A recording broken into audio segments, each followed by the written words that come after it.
Hey everybody, it is sad to hear the fabled Colossus is dead, so in mourning or celebration, I'm bringing you a simple entrance onto Overpass B site here, in light of Cloud9's exit out of Counter-Strike, for now.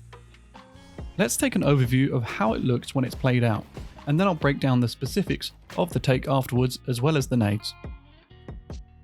At the start here, we have all of the Ts heading towards B, with only S-Tag staying outside Monster as the rest of Cloud9 go towards short. They let just Mezzy fight the boost on short before showing anybody else.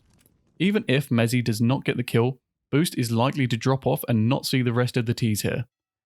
Once securely in short, all of the Ts watch connector while Alex mollies water and S-Tag smokes heaven. After this, Alex flashes above site while S-Tag then throws flashes above short and bridge so that Cloud9 can push out from short onto bridge and fight water and site all together, with flashes coming mid-fight. Let's take a look at the individual players, starting off with those with the utility. This will give you a reference for the timings.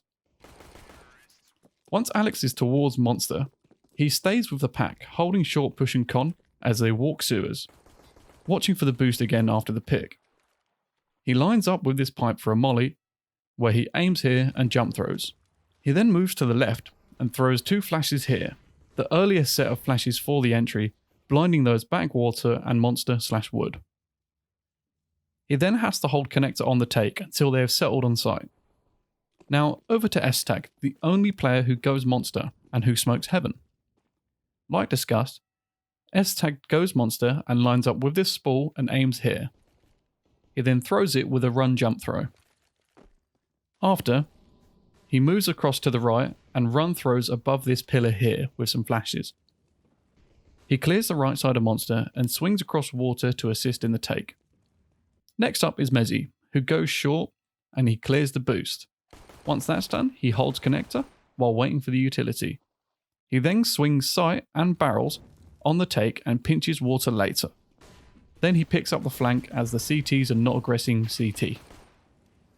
Over to Zeppa now, who goes short, hides until Mezzy clears, and then holds connector until the utility is thrown. He jumps out of short to make it difficult to kill him on the entry, and swings bridge to clear water and dies. Finally, we have Floppy, who does the same as Zeppa really, but he isn't there to jump around like a madman, he's there to get the kills and trade him. Watching this back from the CT point of view, you can tell this is a very difficult strat to fight, as there are so many flashes to eat while holding the push. On top of that, this is a really difficult strat to read, and as long as you don't swing pillar, you shouldn't be blinded by your own teammates. Stay close to the bridge and the wall, and clear water and graffiti, you should be alright.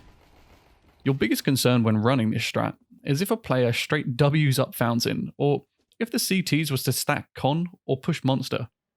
Thankfully, the latter two counters are pretty ballsy counters at that, and you're not likely to experience them. The most likely play against you will be the Fountain push, and then it would be the con stack. Do note you often get people peeking down monster, but if you're the monster player, aka S-Tag, and you can play it smart, you shouldn't be peeking it and therefore you wouldn't be in any trouble. However, do note that they could push monster. Let me know what you think about C9's departure. I'm looking forward to seeing the end of ESL Pro League 2. I think it should be a banger.